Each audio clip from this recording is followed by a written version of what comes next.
Okay, so now we're going to go over the individual parts that are going to go into the AR 15 6mm. So, as you know, you wanted exactly what I got here. So, what we're going to be building is pretty much this exact same rifle. The only difference being that the barrel is going to be an extra 2 inches.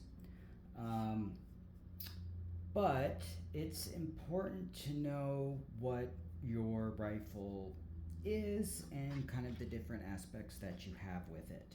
So, we're going to start with the receivers. So, right here, this is your lower receiver. This is what's actually considered the firearm.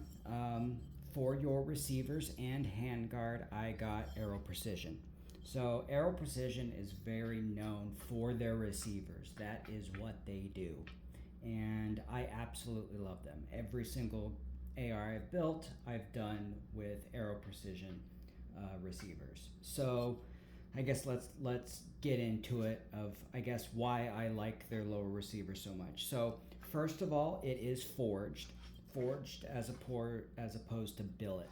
So billet pretty much means that it was cut out of a block of aluminum. So these are aluminum. Uh, Obviously, forged is going to be a little bit stronger. In regards to pairing these receivers to other things, yes, you can pair these to an upper receiver of a different brand. Um, but why not pair it with the Aero Precision upper? So that's what this is then right here. So obviously these fit in, and as you can see, they fit together very, very well. Um, some of the aspects that I like, one being that the trigger guard bridge is a solid piece. A lot of these leave it open, and where you have to then install a little piece. And they use detents to put it in, which are very hard to put in. The reason for that is before they came up with the idea to put these little holes in the bottom, a lot of triggers can be adjusted through the bottom right here without having to take the trigger group out. The other thing that I like is this detent right here is an actual screw in. So this is what's going to um, hold your bolt catch.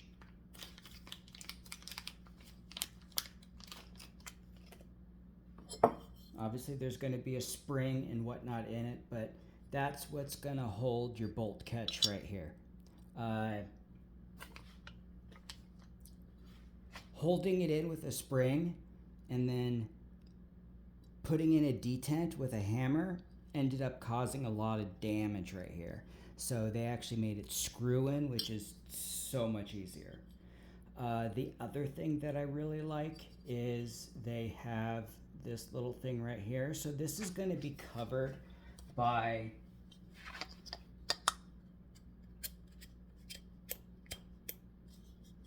your grip, right? So underneath that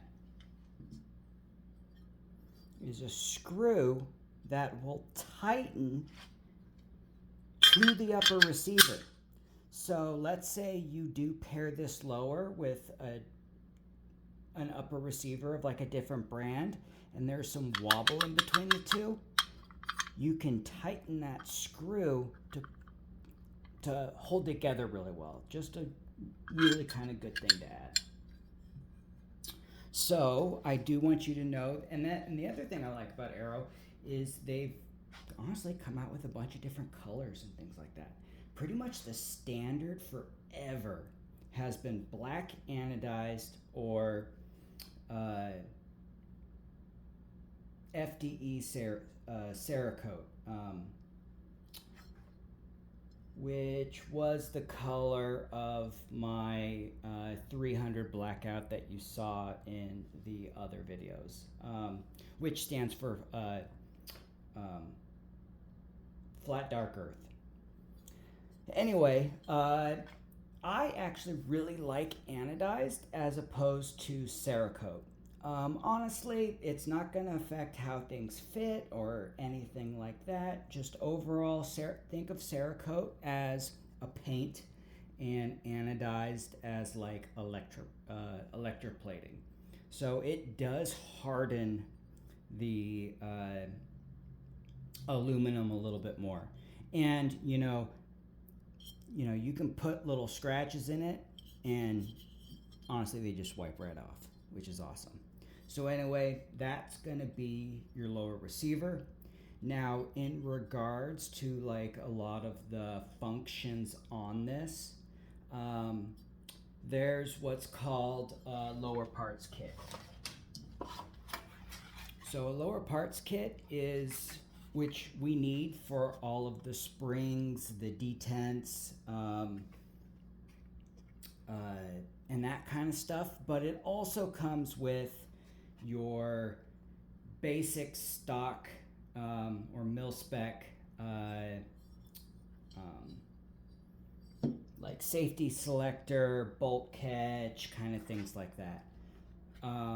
I am going to upgrade all of your lower parts. So in regards to the safety selector, which is going to be this right here, it's ambi, meaning it's going to be on both sides of the gun, so you can use it left-handed or right-handed. Also, it's going to be a shortened throw. So rather than flipping 90 degrees, these are going to flip 60 degrees.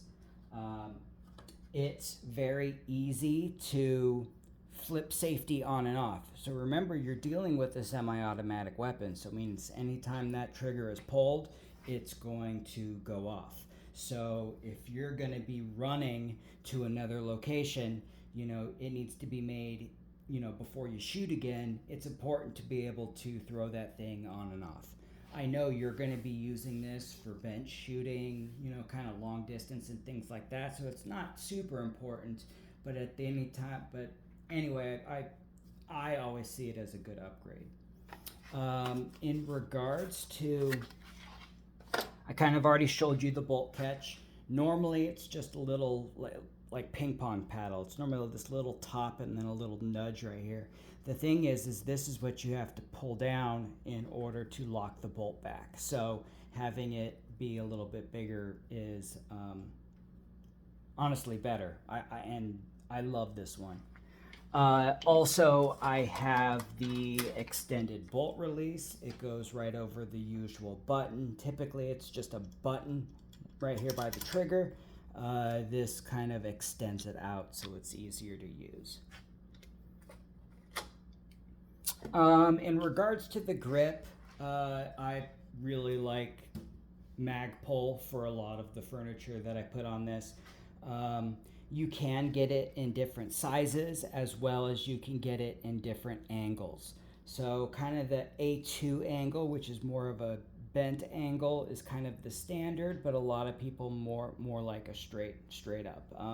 I got you the typical A2. It's what I really like. To be honest, the straight really only,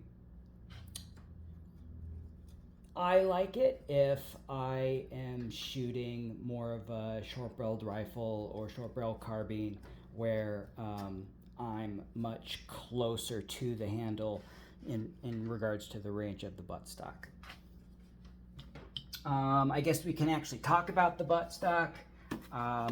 I got you the exact same one that's right here. What I love about this is that, one, considering the size, it's actually very lightweight, but also it has this thing to tighten it down. So obviously you can adjust, but when you get it to where you want it to be, rather than being loose on the buffer tube, this tightens it down. So it gives you the same effect as a fixed stock. So there are fixed stocks that go over the buffer tube that don't telescope back and forth. So you're gonna want it to telescope depending if you're shooting prone, if you're shooting at a bench, if you're shooting, standing up. You're gonna sometimes want that at different lengths. So it having the same functions as a fixed stock is a super plus on that. Let's see what else. Standard buffer tube. I guess we can go into the actual then buffer system. So I have multiple different buffers. I have multiple different springs and spring weights. So what we're going to kind of have to test after I get this thing set up of kind of what works best. But what worked best for me on this gun was a standard spring, like standard spring weight. And instead of having a standard buffer, I got you a hydraulic buffer. So this thing is super awesome in that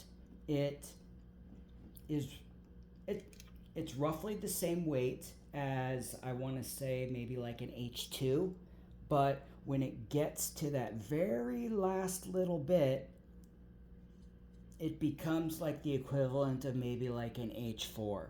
So it's just gonna really cushion that recoil really well. Like, I absolutely love it.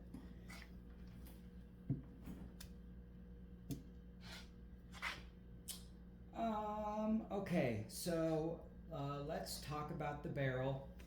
The barrel is proof research.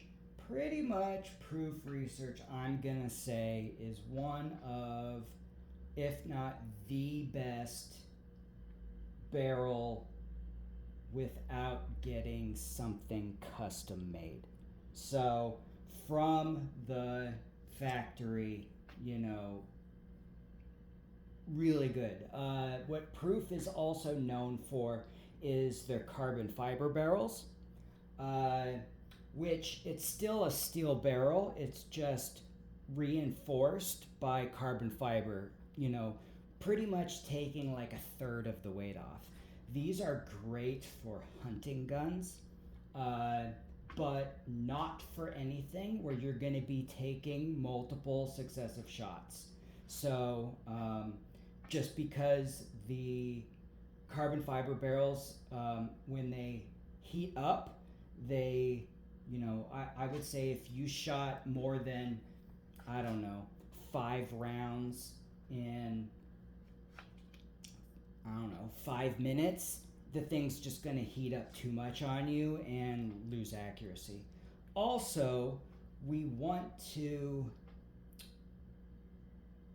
obviously, with the heavier the barrel and the stiffer the barrel, the more accurate it's going to be overall.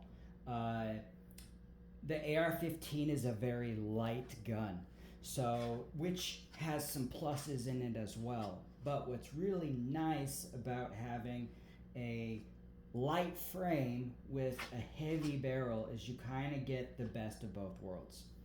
So one of the things to kind of pay attention to is, obviously, this is specifically made for the 6-arc. While a lot of these parts are interchangeable for multiple different calibers, obviously the barrel is very specific to the caliber that you're shooting. You cannot shoot any other round in this barrel. It is a 1 in 7.5 twist rate, meaning the bullet is going to do a full revolution in 7.5 inches. So why that's important is twist rate determines the grain weight of the bullet that you're going to shoot. So the smaller the twist rate, or shorter the twist rate, or technically what's more twist, you're going to need for heavier bullets.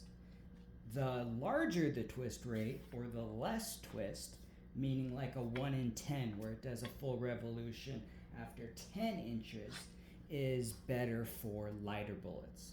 So pretty much what I've been able to shoot out of this gun accurately is anywhere from like 65 grain to maybe like 108 grain. It can probably go a little bit more. Some barrel manufacturers will do a 1 in 8 twist. Those are gonna handle the heavier stuff a little bit more. The round I have built for this gun is the new Hornady ELD VT and 80 grain. So that's going to be perfect for the 1 in 8 twist. For the 1 in 7.5. This is the gas block. It fits right over here. The barrel does come with the gas tube, which I think is the equivalent of like a rifle plus one. But obviously they want to make sure that you have the correct length based on the barrel that they have. So proof does come with the gas tube. This is by far, this is the Superlative Arms bleed off gas block. What's amazing about this thing is that it can function as a regular adjustable gas block, meaning you adjust this screw right here, which will determine how much gas it allows back into the system. But rather than just blocking that and causing a lot of gas to flow back into the barrel and back into the system, you can set a bleed off function, which sends the gas out the front. So if you do need to restrict the gas, rather than, again, it going back into the barrel, it's going to send the extra gas out the front. So especially if you're shooting suppressed, which causes that backup gas to come back through the barrel anyway, this saves you a whole bunch. As you can see with my gun right here, you see it's kind of dusty right up in here. That's it sending the gas out the front. What else in regards to the barrel? Oh, so you're gonna have a thread pitch at the end of the barrel. So for AR barrels, while there are caps if you just want to cap it, but at the same time, usually there's always going to be some sort of muzzle device that you're going to put on it. This right that I have on this gun is a muzzle brake that also acts as the adapter for my suppressor. My suppressor goes right over the top and screws onto it.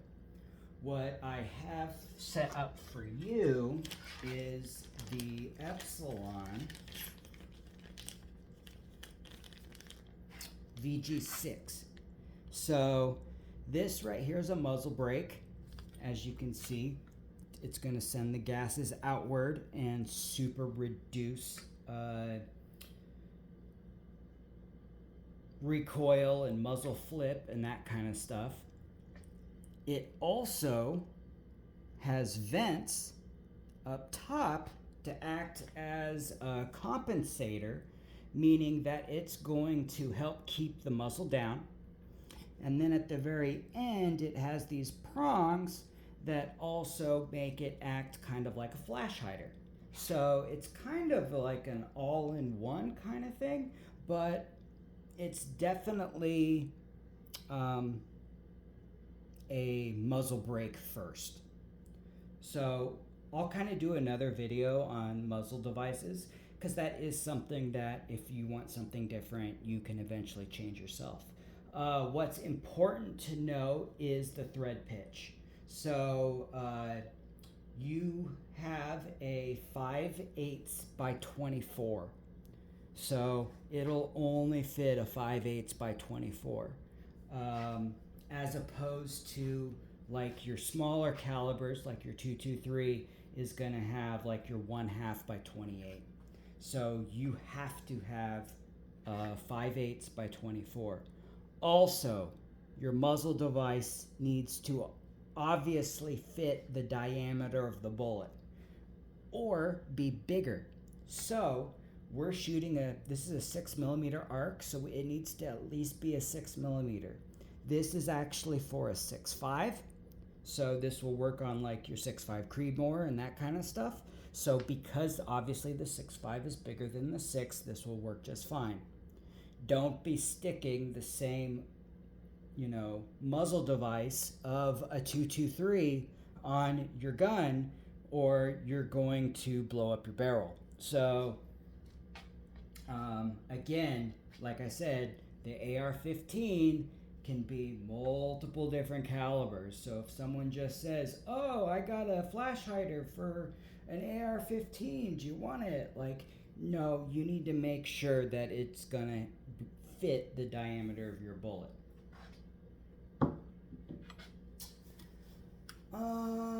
Let's see, kind of what else?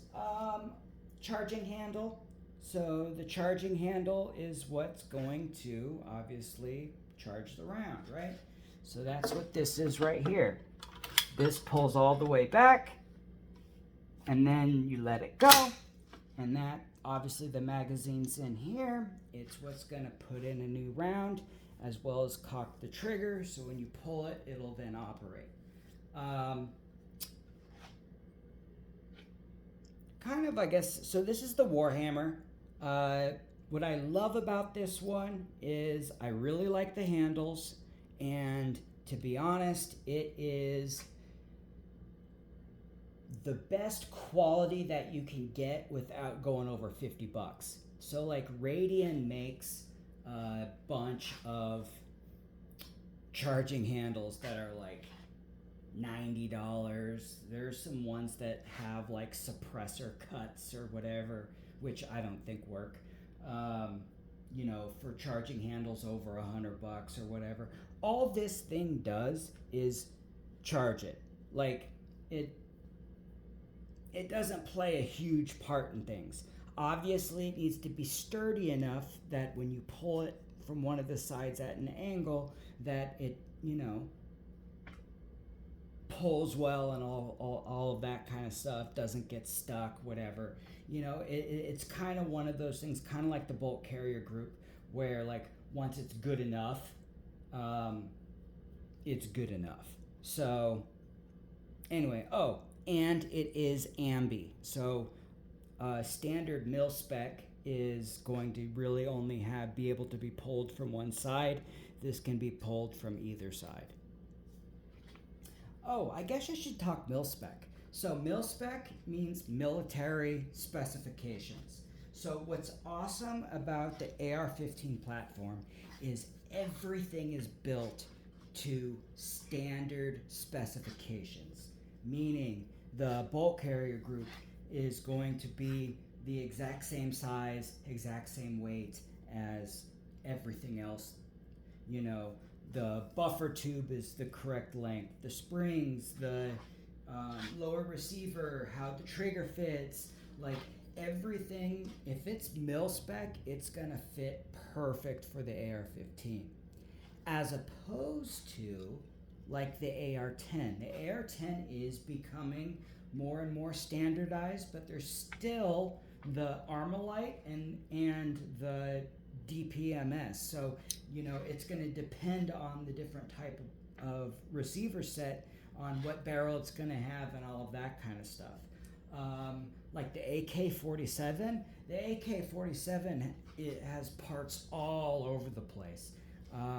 The kind of the joke is it's the one gun that you need a hammer to put together.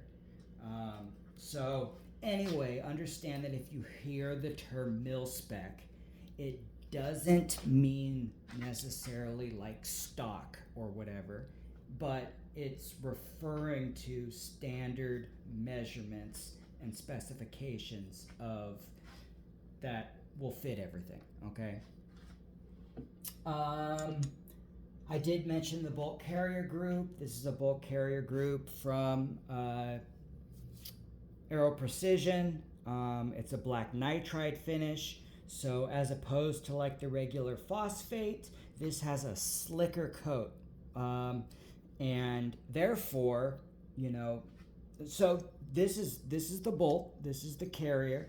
That's what's right here, which charges the round, as well as this is what's going back and forth all the time when you shoot. So obviously you want this thing slick. The bolt is magnetic particle inspected. Just overall, Aero Precision makes an amazing bolt carrier. The bolt is specific to the brass. So just so you're aware, we're shooting the 6mm arc. The 6mm arc came from the 6.5 Grendel case that they necked down to 6mm. So therefore, the bolt carrier group and the magazine is going to be the same as the 6.5 Grendel or the new 22 arc that came out. So like I want to say your magazine right here, yeah, it says 6.5 Grendel. 6.5 Grendel, it's gonna work. The barrel, not though. You need a 6 arc barrel. So that's kind of that. I guess kind of some of the, I did a video on the bolt carrier group where I showed you how to take it apart and reassemble and clean it and all that stuff. So refer to that video in regards to more options and more details on this. Let's talk about the handguard. So this is obviously also from Aero Precision. Very light, awesome. So this is a M-lock rail.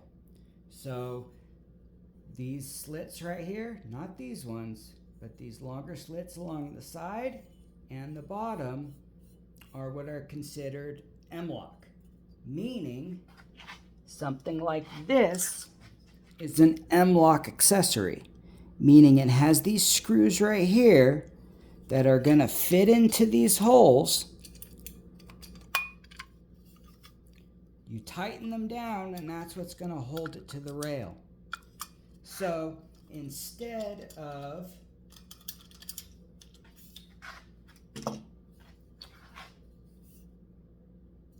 there's kind of a few different type of attachments. There's M-lock, which is what's pretty much standard in the industry now.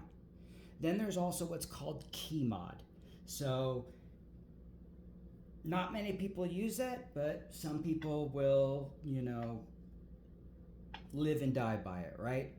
Now, what's going along the top here is a Picatinny. So why this is important is depending on what you want to attach to your gun, you need to make sure to buy the accessory that's going to match what you want, right? So for example, your bipod, this is the Magpul bipod, you know, extends and all of this kind of stuff. This thing is awesome. It is an M-lock attachment. So it needs an M-lock rail, which is great. You can also get these in like Picatinny, right? So if that were the case, you would need to buy an adapter that turned the bottom into a Picatinny attachment so you could attach it to it. So that's what's important. So understand that you have an M-lock system with a Picatinny top rail. One of the other things that's just kind of important, so obviously you want your gun as light as possible but strong, right? So what also comes with the handguard always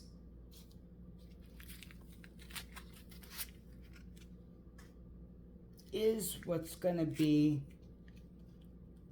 crap, I'm forgetting the name of this thing. I don't know. Anyway, this is what's going to go over the barrel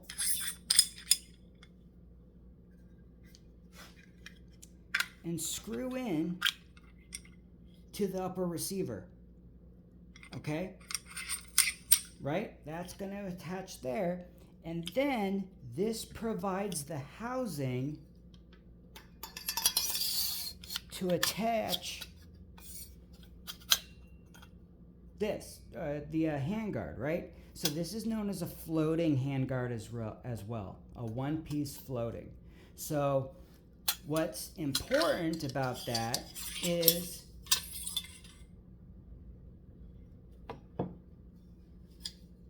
barrel nut.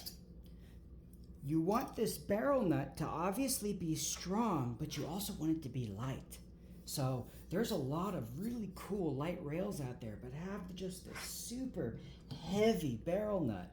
So Aero Precision does an awesome job of keeping this thing a very light aluminum that is very solid. Also, each thing is going to have its own, every handguard system is going to have its own way of attaching. So I also really like this one in that it has these little grooves that fit around the top rail of the upper receiver. It's going to keep it from spinning. As well, it has a very simple system in how it tightens down.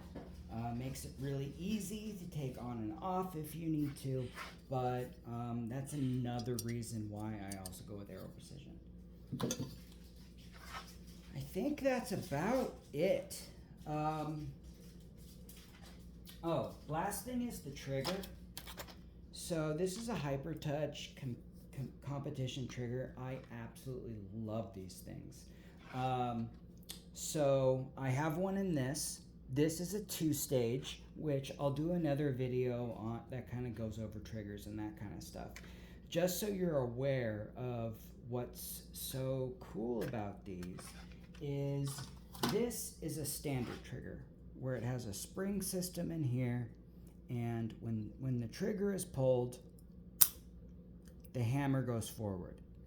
Understand that when you shoot, that time between you pulling the trigger, it releasing, and then for the hammer to hit the firing pin to then ignite the primer and send the bullet off, well, yes, it happens super, super, super fast, but the smallest movement of your gun can, be a large distance, especially over long distance, for the impact of the bullet. So obviously you want to pull this trigger and have it go off as fast as possible. So what's cool about these Hyper Touch triggers is once you pull it, not only does it have the standard spring to send it off, but it has these additional springs that send it even faster. Honestly, I don't know the numbers on how much faster, but I've seen significant improvement in my shooting. Also, the thing that you need to remember too is obviously the trigger is super important. What's kind of different between AR triggers, or at least the competition triggers, as opposed to the stock trigger is, well, first of all, the stock trigger you can get in a lower parts kit and probably cost like $5. It's going to have a long pull, a lot of creep, a long reset, and it's going to weigh like 7.5 pounds, which, if you're being tactical, running around and stuff, the trigger is kind of your safety, right? You don't want it just going off all the time. But for like competition shooting and stuff like that, you obviously want a light trigger so you're not tempted to jerk it or whatever when you pull. So the AR triggers, they have what's called a wall. So when you shoot Dad's 6.5 bolt gun, when you're ready to shoot, you just pull that trigger and it's a smooth pull and the gun goes off. What's different with the AR triggers is it's going to hit a wall and then a break. And that's what you saw when I kind of set this off, right? It's going to have this kind of wall that you hit and then break. So the difference between a single stage and a double stage, or a two-stage trigger, is a two-stage trigger is just going to have a little bit of creep, hit that wall, and then when you push it, it'll send it off. And what that does is it gives, so let's say you have a 3.5 pound trigger with a 1.5 pound first pull to the wall and then a 2 pound break. What that does is it takes a 3.5 pound trigger, but it makes it feel like a 2 pound pull, if that makes sense. You can't have too light of a trigger, because then it won't send the hammer fast enough to set off the round. So that's the other thing too that's really cool about these hyper touch triggers, is because they have the additional springs, you can also set them a lot lighter, and it'll still make sure to always set the round off every time. There's what's called curved triggers and flat triggers. I really like a flat trigger. These are flat, and what's also cool too is you can move this adjustment up and down. So, kind of just how a lever works, right? The further down it goes, it's going to be a lighter perceived pull as opposed to it being at the top. So anyway, let's say you have a true just stock AR, and if there was any upgrade to do to make you significantly better, it would be the trigger. I guess the only other thing, obviously I got you a few different magazines. For hunting, you need 6 rounds or less, so I did get a 5-round magazine. I also got 2 10-round magazines for you. Just know that there's also a 15 and I think a 25 that will fit well with the 6mm arc. As I already mentioned, you can also use the Grendel. Just so you're aware of how to load these things, all you do is take the bullet and you push. Take the bullet, push. Take the bullet, push. I kind of like to do to seat the bullets back, but understand that when I make you custom loads, I'm trying to fit the chamber with the bullet and get this as close to the lands as possible, so the bullet doesn't have to jump into the barrel of into the, I don't know if it's the lands or whatever, to the part of the barrel that is the pathway down to the end of the barrel. Which with a bolt gun, you can make that perfect. Understand that in an AR, I'm restricted to the distance of the magazine right here. So I can't make anything longer than the magazine. So typically, I'm maxing out that distance. So while there's, actually, I don't know, I'd probably say 15 thousandths of an inch room, when I'm loading for you, it's probably, you're going to only have a gap of, I don't know, maybe 2 thousandths of an inch. So do kind of just make sure that you load these correctly.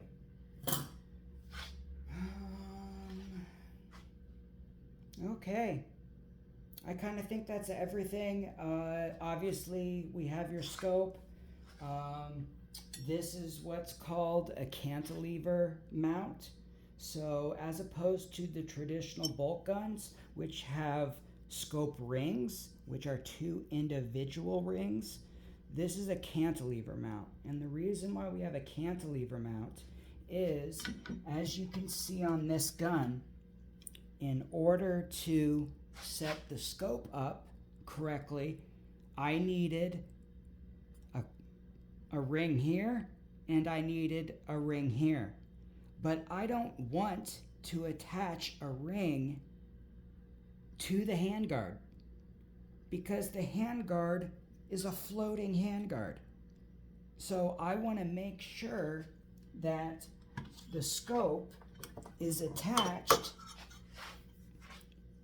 to the upper receiver. So what a cantilever mount does is it allows you to stay fully mounted to the receiver, but still have the scope extend out this way. Obvious, or not obviously, but your scope has a 30 millimeter tube, so obviously you need 30 millimeter rings. And I believe this is a 2-inch extended. And this is a Picatinny attachment because we have a Picatinny rail. Cool. Well, yeah, that's pretty much your gun. If you have any questions on anything, or if there's something you want to upgrade, or whatever, feel free and ask. But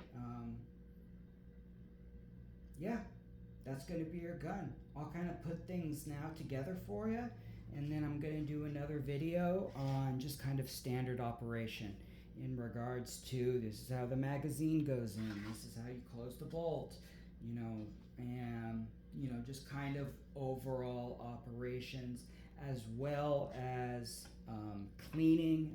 I'll do a video on that, and I'll do a video on like how to detach the upper and the lower, bolt carrier group back in, that kind of stuff. Really, that actually might be in the video with all the cleaning. But anyway, yep, that's it. That's why I bought everything. So let's put it together.